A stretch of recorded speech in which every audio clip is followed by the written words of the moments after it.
Hello everyone. क्या आप सभी लोगों को पता है कि आप जहाँ पर रहते हैं गांव, कस्बा, शहर में उसकी आबादी क्या है? आबादी को ही दूसरे शब्दों में समष्टि और अंग्रेजी में पॉपुलेशन कहते हैं।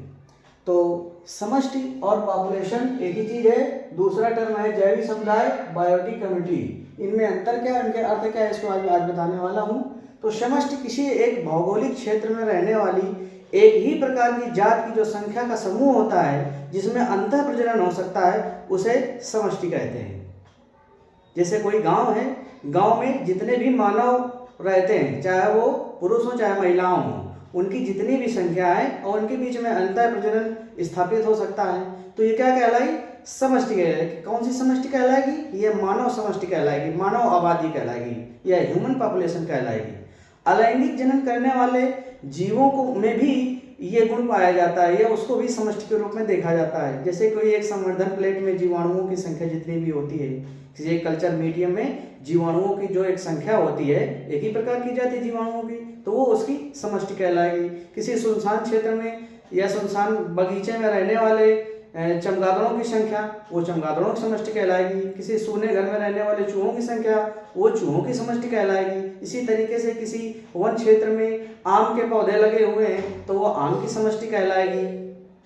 तो समष्टि कुल मिलाकर के हम जैसे किसी गांव में रहते हैं तो उस गांव में कितनी बकरियां हैं, वो बकरी की समष्टि हो गई। कितने गाय हैं, वो गाय की समष्टि हो गई। कितनी भैंसें हैं, वो भैंसों की समष्टि हो गई। कुल मिलाकर कहने का तात्पर्य है कि समष्टि एक ही प्रकार की कोई भौगोलिक क्षेत्र है, कोई निश्चित भौगोलिक क्षेत्र है, उसमें एक ही प्रकार की जीव जाति जो है, उसकी जो संख्या है, जिसके बीच में अंतः प्रजनन हो सकता है, वो समष्टि कहलाती है। ठीक है।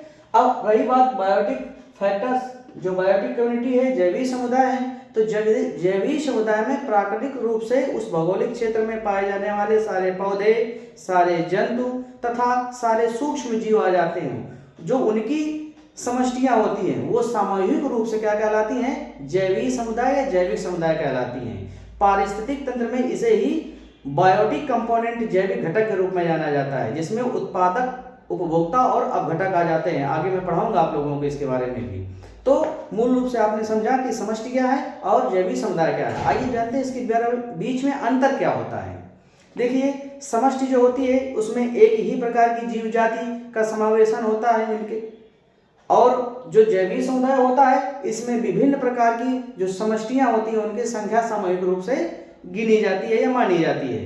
दूसरा महत्वपूर्ण अंतर क्या होता है कि जो समष्टि होती है इनके सदस्यों के बीच में अंतः प्रजनन स्थापित हो सकता है, अर्थात इनके ये जो जाति होती है, समष्टि जो जाति होती है एक ही प्रकार की, उनके सदस्यों के बीच में अंतः प्रजनन होता है और बच्चे पैदा करते हैं। जबकि जो जैविक समुदाय पाए जाते हैं इसमें पौधे भी हैं, जंतु भी हैं, सूक्ष्मजीव भी हैं, तो उनमें आपस में अंतः प्रजनन स्थापित नहीं हो पाता है।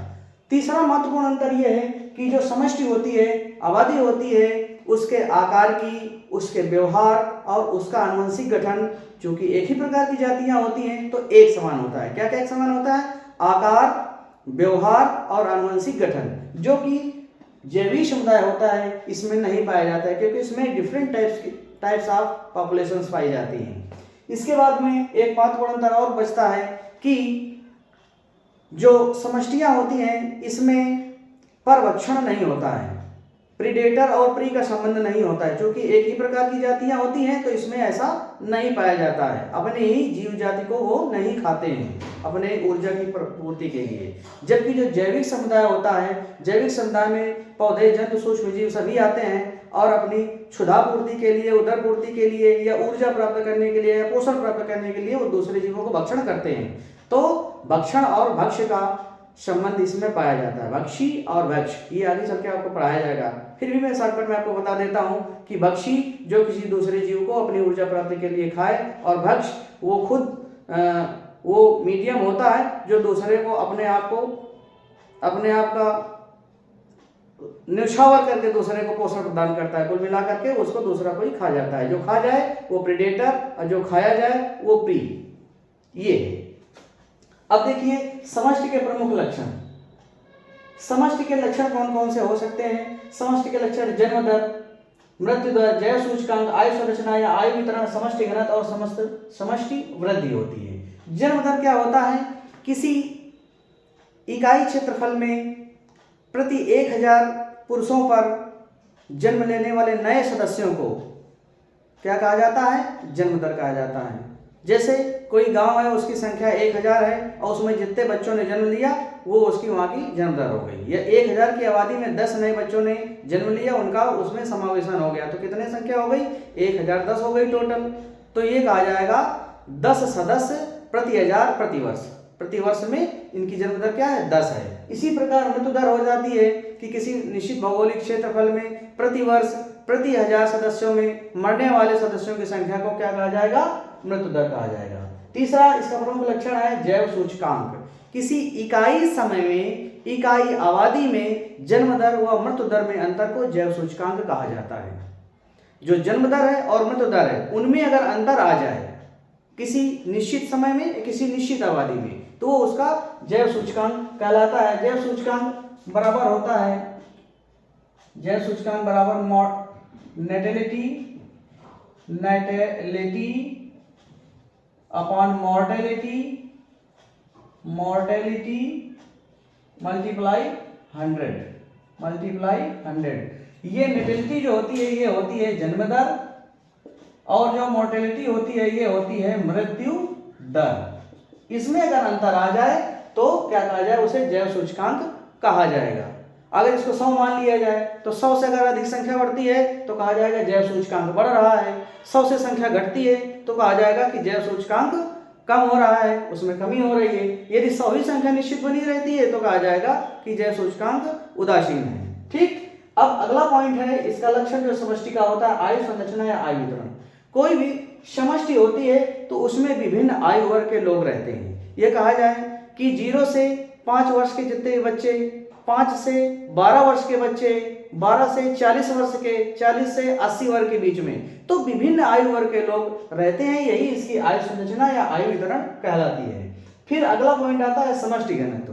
किसी इकाई क्षेत्रफल में या इकाई आयतन में पाए जाने वाले जीवों की कुल संख्या को ही उसका घनत्व कहते हैं। आप देखते होंगे किसी गांव में बहुत ज़्यादा लोग निवास करते हैं और किसी गांव में बहुत कम लोग निवास करते हैं, तो इकाई क्षेत्रफल में क्षेत्रफल उतना ही है, क्षेत्रफल उतना ही है। मान लीजिए 100 वर्ग मीटर का क्षेत्र है और उस 100 वर्ग मीटर के क्षेत्र में किसी जीवों की संख्या है 50 और किसी जीवों की संख्या है 1000, तो जिसकी 1000 है उसका घनत्व ज़्यादा हो गया।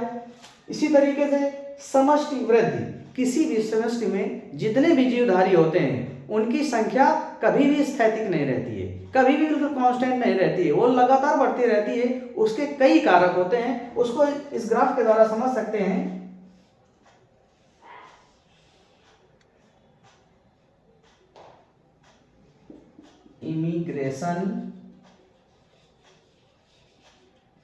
इमिग्रेशन इसको आई से व्यक्त कर सकते हैं।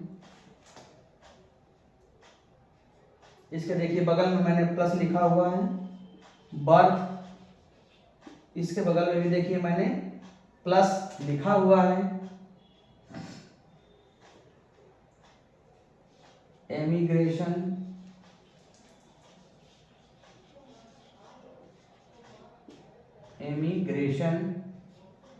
माइनस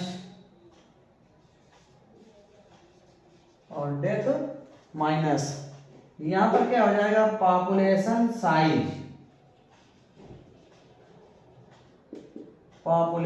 साइज, इसको n से व्यक्त कर लेते हैं। मान लीजिए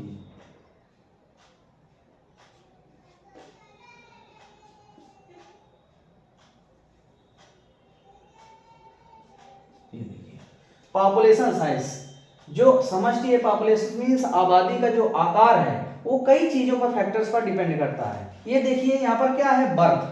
अगर कोई संख्या 100 है कहीं पर और उसमें 5 सदस्य आकर के जुड़ जाते हैं तो क्या संख्या हो जाएगी? 105, अर्थात पॉपुलेशन साइज बढ़ जाएगा। इसके बाद में है इमिग्रेशन। इमिग्रेशन मीन्स होता है प्रवासन की प्रक्रिया वो होती है जब कोई बाहरी जीवधारी किसी दूसरे भौगोलिक क्षेत्र में जाकर के निवास करने लगता है तो प्रवासन कहते हैं। मान लीजिए कोई भौगोलिक क्षेत्र है, वहां पर बगुलों की संख्या 1000 है और बाहर से कुछ बगुले कुछ एक निर्धारित समय में आ गए 1000 और आ गए तो हो गई 2000 संख्या, तो पॉपुलेशन का साइज बढ़ जाएगा कि नहीं बढ़ जाएगा? बिल्कुल बढ़ जाएगा। इसी तरीके से डेथ 1000 की संख्या है और उसमें 20 लोग खत्म हो जाते हैं किसी वर्ष में, तो क्या हो जाएगा? पॉपुलेशन का साइज 1000 में 20 कम हो जाएगा। इसी तरीके से एमिग्रेशन है, एमिग्रेशन मीन्स होता है अप्रवासन, निकल जाना, चले जाना उस जगह से, उस भौगोलिक क्षेत्र से। तो 1000 की संख्या है, उसमें कुछ जीवधारी वहां से निकल करके दूसरी जगह चले गए खाने कमाने के लिए या अपना पोषण के लिए, तो संख्या क्या हो जाएगी? घट जाएगी। तो कोई भी जो समष्टि वृद्धि होती है वो कई कारकों पर निर्भर करती है, कभी निश्चित नहीं रहती है, कभी बढ़ती है तो कभी घटती है, उनके लिए ये कारण जिम्मेदार होते हैं। Thank you.